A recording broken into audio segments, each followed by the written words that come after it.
Hello everyone, welcome to my channel. और हम पढ़ रहे हैं क्लास 8 मैथ्स एनसीईआरटी के चैप्टर्स। आज हम नया चैप्टर स्टार्ट करने वाले हैं, चैप्टर 7 कंपेयरिंग क्वांटिटीज। ये ओल्ड और न्यू बुक्स जो हैं उसमें चैप्टर 7 हो सकता है, किसी में 11 हो सकता है, तो नंबर्स पे मत जाइए। बट आज हम करने वाले हैं कंपेयरिंग क्वांटिटीज, और ये कंपेयरिंग क्वांटिटीज का पहला पार्ट होगा आज, जिसमें हम इंट्रोडक्शन करेंगे और साथ ही साथ एक्सरसाइज 7.1 भी कंप्लीट कर लेंगे।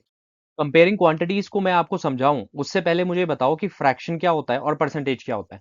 फ्रैक्शन आपको पता है कि क्या होता है, वो न्यूमरेटर अपॉन डिनोमिनेटर की फॉर्म में अगर लिखा हो नंबर तो उसे हम फ्रैक्शन कह देते हैं। जैसे कि 10/90 या 3/12 या फिर 4/19, ये सब क्या है, फ्रैक्शन है। ऊपर वाला न्यूमरेटर और नीचे वाला डिनोमिनेटर। तो परसेंटेज क्या होता है? परसेंटेज होता है कि ये जो हमने फ्रैक्शन लिखा ना, इस फ्रैक्शन को अगर मैं रिप्रेजेंट करूं और इसे मैं लिखूं फ्रैक्शंस को in the form of 100। Example से समझते हैं। आपके इंग्लिश में 40 आउट ऑफ 100 मार्क्स आए, तो अगर मुझे इसे परसेंटेज में कन्वर्ट करना है तो मैं क्या करूंगा, इसे 100 से मल्टीप्लाई कर दूंगा। 100 से 100 कैंसिल हो गया और आंसर क्या आ गया, 40%। ये परसेंट का साइन होता है। आपके पास 10 लीटर पानी था, उसमें से आप 4 लीटर पानी पी चुके हो, तो अगर मुझे इसे परसेंटेज में कन्वर्ट करना है कि कितने परसेंट पानी आप पी चुके हो, तो मैं उसे 100 से मल्टीप्लाई कर दूंगा और एक जीरो से एक जीरो कैंसिल हो जाएगी, आंसर क्या आ गया, 40%।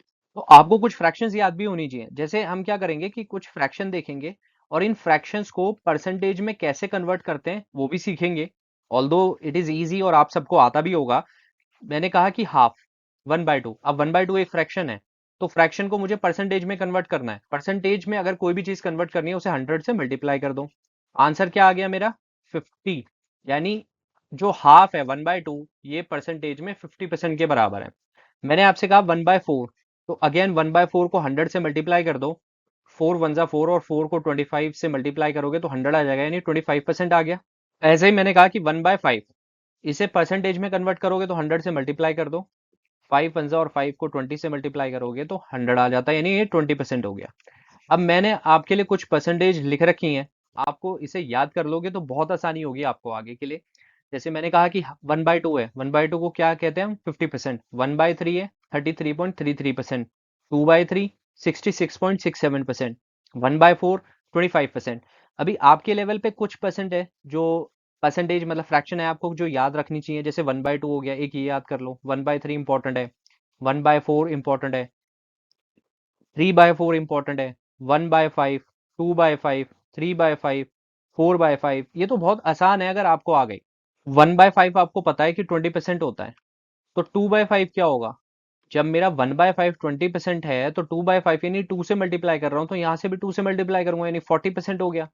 2/5 40% है, अगर मैंने 3/5 बोला तो 60% हो जाएगा। तो ये याद करना कोई मुश्किल नहीं है। 1/6 अभी आपके लिए इंपॉर्टेंट नहीं है इतना, बट 1/10 इंपॉर्टेंट, तो 1/10 आप कर लो।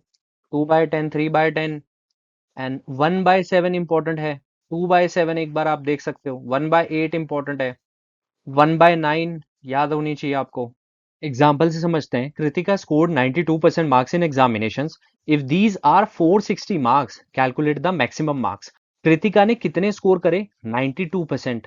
ये तो परसेंटेज के टर्म में दे रखा है, और ये कहा है कि 92% की वैल्यू कितनी है, 460। यानी कृतिका ने 92% मार्क्स स्कोर करे, बट एक्चुअल में उसने कितने मार्क्स स्कोर करे, 460। तो 92% किसके बराबर है मेरा, 460 के इक्वल है। शॉर्ट तरीका क्या होगा इसे सॉल्व करने का, कि जो मेरी 460 की वैल्यू है ना, वो 92% के इक्वल है। तो अगर कोई चीज इक्वल होती है तो मैं उसे डिनोमिनेटर में लिख देते हैं।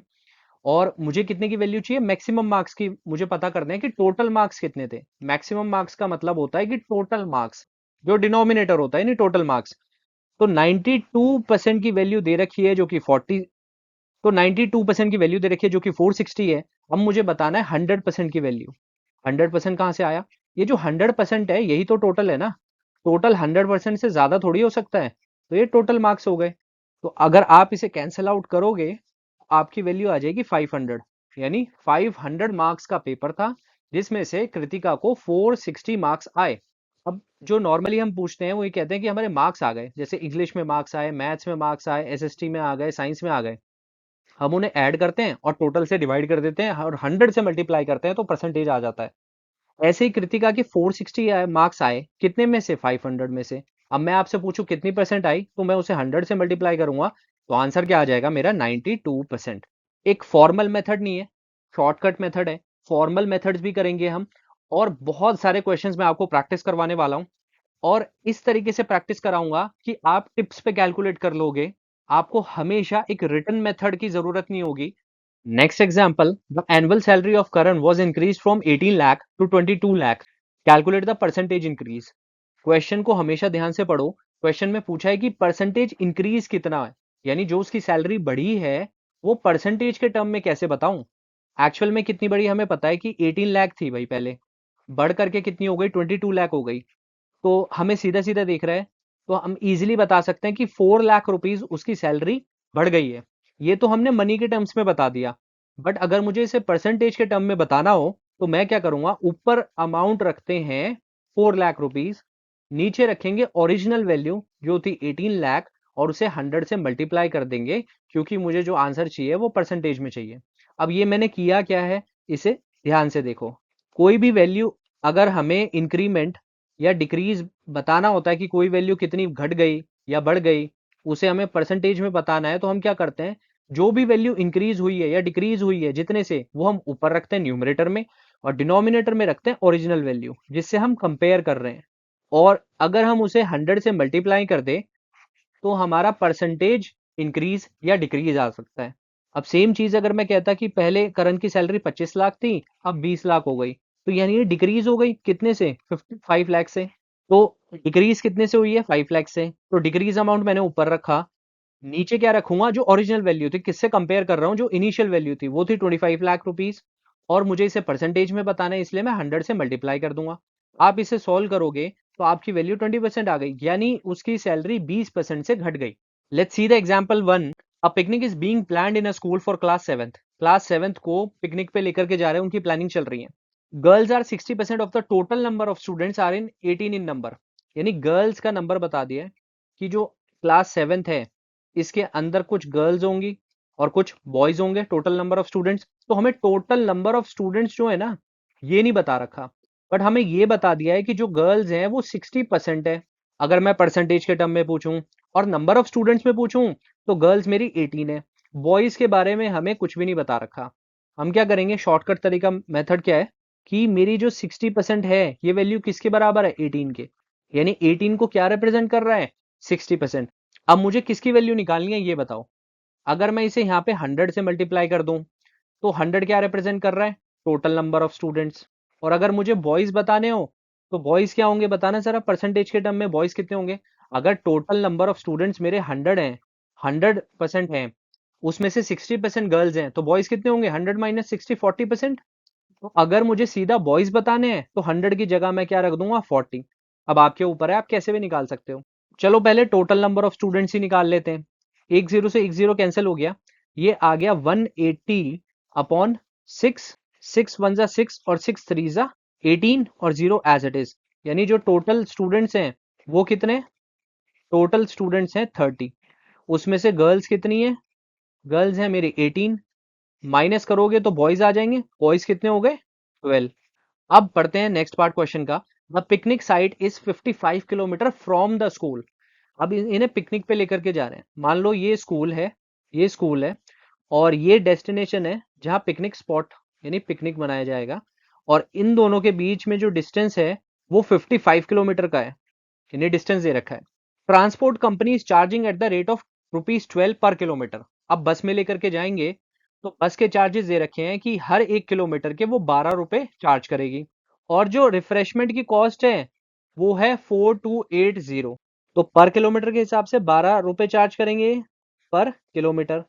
और टोटल रिफ्रेशमेंट की जो कॉस्ट है, टोटल रिफ्रेशमेंट की जो कॉस्ट है बेटा वो है 4280, यही है। अब एक बात बताओ मुझे, अगर स्कूल से मुझे पिकनिक पे जाना है, तो बच्चों को पिकनिक पे छोड़ देंगे क्या स्कूल, उसके बाद वापस स्कूल नहीं लेकर के आएगा, है ना। तो यहाँ पे डबल डिस्टेंस हो जाएगा, यानी 55 किलोमीटर जाने का और 55 किलोमीटर वापस आने का। तो टोटल डिस्टेंस कितना हो गया, 110 किलोमीटर। और 110 किलोमीटर को अगर मैं 12 रुपए से मल्टीप्लाई कर दूंगा, तो मेरा टोटल कॉस्ट आ जाएगी जो ट्रांसपोर्ट चार्जेस होंगे तो 12 इंटू 11 करूंगा तो 132 हो गया, एंड एक जीरो लगा दूंगा, यानी 1320 रुपए, यानी 1320 रुपीज तो मेरे ट्रांसपोर्ट के लग जाएंगे। अब इसके बेसिस पे हमने इतनी सारी इंफॉर्मेशन निकाल ली। अब इसके बेसिस पे आप कोई भी क्वेश्चन पूछ सकते हो कि नंबर ऑफ बॉयज कितने हैं, वो भी हमने निकाल लिया, 12 है। और परसेंटेज में पूछोगे तो 12 कितने हैं, 40% है, क्योंकि 60% गर्ल्स हैं तो 40% हो गए। अगर पूछा कि टोटल कॉस्ट कितनी आएगी ट्रांसपोर्टेशन की, तो आप ये भी बता सकते हो 1320 है। और फिर पूछा कि अगर मेरे को पर स्टूडेंट पे डिवाइड करना है खर्चा, तो बताओ कितना हुआ, वो और निकाल लेते हैं। रिफ्रेशमेंट की कॉस्ट कितनी है, 4280। रिफ्रेशमेंट मतलब जो आपको चिप्स, कुरकुरे, बिस्किट, नमकीन ये सब देंगे, खाने पिलाने का जो भी खर्चा है वो 4280 है। और जो ट्रांसपोर्ट का खर्चा कितना आएगा, 1320। इन्हें ऐड कर लो, 0, 10, 6 और 5, यानी 5600 रुपीज लग रहे हैं टोटल पूरी क्लास 7th के। अगर मैं इसे ये मुझसे पूछा जाए कि मुझे पर स्टूडेंट पे कितना खर्चा है, या पर स्टूडेंट से कितने पैसे लेने पड़ेंगे, स्कूल कितने पैसे लेगा पर स्टूडेंट से, तो बताओ 5600 को आप डिवाइड कर दो 30 से, क्योंकि इतने ही नंबर, इतने ही पैसे चाहिए होंगे, तो जीरो से जीरो कैंसिल हो गया, 3 वन जा 3, तो 183.33, यानी अप्रोक्स आप 184 रुपीज पकड़ लो, यानी 184 रुपीज लेने पड़ेंगे हर बच्चे से। इसके मैंने क्वेश्चंस इंक्लूड नहीं करे, बट मैंने इसमें आपको सारा कुछ समझा दिया कि अगर कुछ भी क्वेश्चन कोई पूछता है तो आप इजीली बता सकते हो, जितनी भी इंफॉर्मेशन दे रखी थी उससे क्या कैलकुलेट किया जा सकता है, उससे क्या क्या पॉसिबल क्वेश्चन बन सकते हैं, वो भी मैंने आपको बता दिया। So let's begin with exercise 7.1। Question first, find the ratio of the following. इसमें रेशियो निकालनी है, इन्हें डिवीजन का केस है। फर्स्ट पार्ट देखो, speed of a cycle 15 kilometre per hour. Cycle की स्पीड दे रखी है, स्पीड कितनी है, 15 किलोमीटर पर आवर। ये है साइकिल की स्पीड, ये है साइकिल की स्पीड। और स्कूटर की स्पीड दे रखी है, स्कूटर की स्पीड कितनी है, 30 किलोमीटर पर आवर। तो रेशियो निकालना है, रेशियो का मतलब डिवीजन। आप क्या करोगे, speed of cycle upon speed of scooter कर दोगे। ये आ गया मेरा 15/30। ये किलोमीटर पर आवर है यहाँ पे भी, और यहाँ पे भी किलोमीटर पर आवर है, तो जो यूनिट्स हैं ये कैंसिल हो जाएंगी, और 15 वन जा 15 और 15 टू जा 30, तो 1:2 का रेशियो आ गया। बी पार्ट देखो, 5 metre to 10 kilometre. 5 metre to 10 kilometre, एक की यूनिट मीटर है, दूसरे की किलोमीटर है, तो हमें इसे पहले सेम करना पड़ेगा। तो 10 किलोमीटर को मीटर में कन्वर्ट कर लो, या फिर 5 मीटर को किलोमीटर में कन्वर्ट कर लो। बेटर ऑप्शन रहेगा कि किलोमीटर को मीटर में कन्वर्ट कर लो। तो ये 10 किलोमीटर इज इक्वल टू मेरा हो जाएगा 10 इंटू 1000 मीटर, यानी 10,000 मीटर हो गया। अब रेशियो निकालना है, तो 5/10,000। रेशियो क्या होगा, 5 वन जन 5, टू सा, तो 1:2000 का रेशियो आ गया। सी पार्ट देखो, 50 पैसा, 2 रुपीज 5। अब ये 50 पैसे हैं, ये पैसे में दे रखी है, और यहाँ पे जो दूसरी यूनिट है ये रुपीज में है, तो कन्वर्ट कर लेंगे। आपको पता है कि 1 रुपए के अंदर 100 पैसे होते हैं, तो 5 रुपए के अंदर 500 पैसे हो जाएंगे। अब आपको रेशियो निकालना है, यानी डिवाइड करना है, तो 50/500, ये आ जाएगा 1:10। Second question, convert the following ratios to percentage. Percentage में निकालना है आपको। फर्स्ट पार्ट है 3:4। अगर इसका परसेंटेज निकालना हो तो कैसे निकालोगे, 3/4 इंटू 100 करोगे, 75%। ऐसे ही 2:3 निकालोगे, तो 2:3 क्या है मेरा, 2/3 इंटू 100, तो ये आएगा 33.33, तो आंसर आ गया 66.66%। Third question, 72% of 25 students are interested in mathematics. How many are not interested in mathematics? Total आपको स्टूडेंट दे दिए कि ये 25 स्टूडेंट्स हैं, जिसमें से 72% को मैथ्स पसंद है, यानी ये इंटरेस्टेड है। कोई भी चीज अपने आप में 100% होती है, यानी ये जो 25 स्टूडेंट्स हैं ये 100% को रिप्रेजेंट कर रहे हैं। 100% में से मुझे ये बता दिया इन्फॉर्मेशन कि 72% को मैथ्स पसंद है, तो 100 में से अगर 72 माइनस करूंगा तो बचेगा 28%। तो 28% को मैथ्स नहीं पसंद है। ये 28% किसका, टोटल कितने हैं, 25।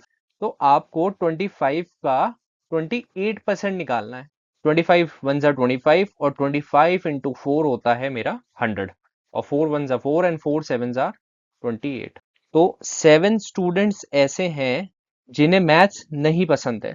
तो 25 में से अगर 7 माइनस करोगे तो बचेगा 18, यानी 18 ऐसे स्टूडेंट्स हैं जिन्हें मैथ्स पसंद है। हमसे तो ये पूछा गया क्वेश्चन में कि कितने स्टूडेंट्स इंटरेस्टेड नहीं है, तो आंसर क्या आ गया 7। Fourth question, a football team one 10 matches out of total number of matches they played. एक फुटबॉल टीम है, उन्होंने कुछ मैचेस खेले, वो हमें नहीं बता रखा कि उन्होंने कितने मैचेस खेले हैं। बस ये बता रखा है कि उन्होंने जितने भी मैचेस खेले, सपोज करो मैंने उन्हें एक्स मान लिया, इन एक्स मैचेस में उन्होंने 10 मैच अपने नाम पे करे, मतलब 10 मैचेस को जीत लिया। और नेक्स्ट लाइन में बोल रहे हैं if their win percentage was 40 then how many matches did they play in all. और ये बता रखा है कि जो उन्होंने मैचेस जीते ना, वो 40% है। अब नंबर में तो 10 है, बट परसेंटेज के हिसाब से देखा जाए तो 40 है। तो ये बताओ कि इन्होंने टोटल नंबर ऑफ मैचेस कितने खेले। बहुत आसान है, आपको पता है कि जो टोटल नंबर ऑफ मैचेस हैं, यानी ये किसको रिप्रेजेंट करता है, 100%। तो इसमें या तो वो मैच जीते होंगे या तो नहीं जीते होंगे। 10 ऐसे मैचेस हैं जो वो जीत गए हैं, और इसकी वैल्यू 40% है, यानी जो मैचेस जीते हैं वो 40% है। तो बताओ अगर 100 में से 40 चला गया तो कितना बचा, 60। यानी 60% ऐसे मैचेस हैं जो उन्होंने नहीं जीते। यानी ये 10 किसको रिप्रेजेंट कर रहा है, 40% को। तो टोटल मैचेस कितना होता है, 100%। तो 40 को अगर मुझे 100 बनाना है तो मुझे इसे 2.5 से मल्टीप्लाई करना पड़ेगा। ऐसे ही मैं 10 को 2.5 से मल्टीप्लाई करूंगा। तो आंसर क्या आ गया मेरा, 25। यानी इन टोटल उन्होंने 25 मैचेस खेले होंगे। इसका एक और तरीका है, देखो ये तो मैंने शॉर्ट में आपको बता दिया। 40 दे रखा है परसेंटेज ऑफ मैचेस वन, जो कि है इन नंबर्स में 10। अगर मैं ये मान लूं कि मेरे total number of matches x हैं, तो यहां से हम इक्वेशन बना सकते हैं कि 40% ऑफ किसका, x का, क्योंकि टोटल नंबर ऑफ मैचेस मैंने x माने थे। तो x का 40% मुझे 10 दे रखा है। x का 40% अगर मैं निकालूंगा, ये कितना है, 10। यहां से मेरे पास x की वैल्यू आ जाएगी, तो x इज इक्वल टू 10। ये 10 एज इट इज यहाँ आ गया। और ये जो है, ये राइट साइड पे जाएंगे तो रेसिप्रोकल हो जाएंगे, ऊपर आ जाएगा 100 और नीचे आ जाएगा 40। तो आप ये 0 से 0 कैंसिल हो गई, और 4 से 100 को काटोगे तो 25 आ गई। तो आप ऐसे भी कर सकते हो इक्वेशन बेस, और ये एक शॉर्ट तरीका है, ऐसे भी कर सकते हो, आंसर सेम आएगा। Fifth part, if Chameli had rupees 600 left after spending 75% of her money, how much did she have in the beginning? चमेली एक लड़की है, उसके पास ना 600 रुपए बचे हैं। आफ्टर स्पेंडिंग, क्वेश्चन कह रहा है after spending 75% of her money, यानी उसके पास अगर 100 रुपए थे, 100 में से वो 75 रुपए नहीं 75 रुपीज खर्च कर चुकी है, तो कायदे से 25 पैसे बचे होने चाहिए उसमें, 25 रुपीज। ये तो मैंने आपको एक हाइपोथेटिकल सिचुएशन बता दी, मतलब नंबर एज्यूम करके बता दिया। अब परसेंटेज में समझो इसे। अगर कोई भी चीज 100% है, यानी अपने आप में चमेली के पास कितने भी रुपए थे, मान लो 1000 थे, 2000 थे, जो भी थे, वो अपने आप में तो 100% है ना, ठीक। क्वेश्चन में कह रहा है कि चमेली ने 75% खर्च कर दिए, तो बचे कितने होंगे 100 का, 25%। अब स्टार्टिंग में लिखा है इफ चमेली हैड रुपीज 600, यानी जो बचे हुए हैं उसके पास वो 600 रुपए बचे हैं, बट परसेंटेज के अकॉर्डिंग तो 25% है, यानी 25% की वैल्यू कितनी दे रखी है, 600। अब आपका क्वेश्चन इजी हो गया। या तो इक्वेशन बना के कर लो कि यहाँ पे हम एज्यूम कर सकते हैं कि लेट द टोटल अमाउंट चमेली हैड बी एक्स। तो हमने x मान लिया, तो x का 25% कितना है, 600 है। तो x का 25%, परसेंट को हटाऊंगा तो नीचे 100 आ जाएगा, इक्वल टू 600। अब बस आप इसे इजीली सॉल्व कर पाओगे। 600 को मैं एज इट इज रहने देता हूँ, और 25 अपॉन 100 जब राइट साइड जाएंगे तो रेसिप्रोकल हो जाएंगे, यानी ऊपर 100 आ जाएगा और नीचे 25 आ जाएगा। 25 को काटोगे ये 4, और 6 4 जा होता है 24, यानी 2400 रुपीज उसके पास थे। चमेली के पास 2400 रुपीज थे। 2400 का 75% उसने खर्च कर दिया, तो 2400 का 75 निकाल लेते हैं।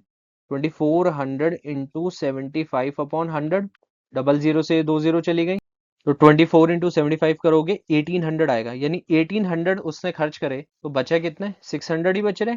और ये इक्वेशन में था। तो टोटल अमाउंट कितना था उसके पास इनिशियली बिगनिंग में, 2400। Sixth question, if 60% people in a city like cricket, 30% like football, and the remaining like other games, then what percent of people like other games? If the total number of people is 50 lakh, find the exact number who like each type of game. Total number of people बता दी। Total number कितना है, मैं एक बार लिख लेता हूँ यहाँ पे। टोटल नंबर मेरा कितना है, 50 लाख। ये कह रहे हैं कि 60% इसमें से क्रिकेट पसंद है, यानी 60% को क्रिकेट पसंद है, 30% को फुटबॉल पसंद है।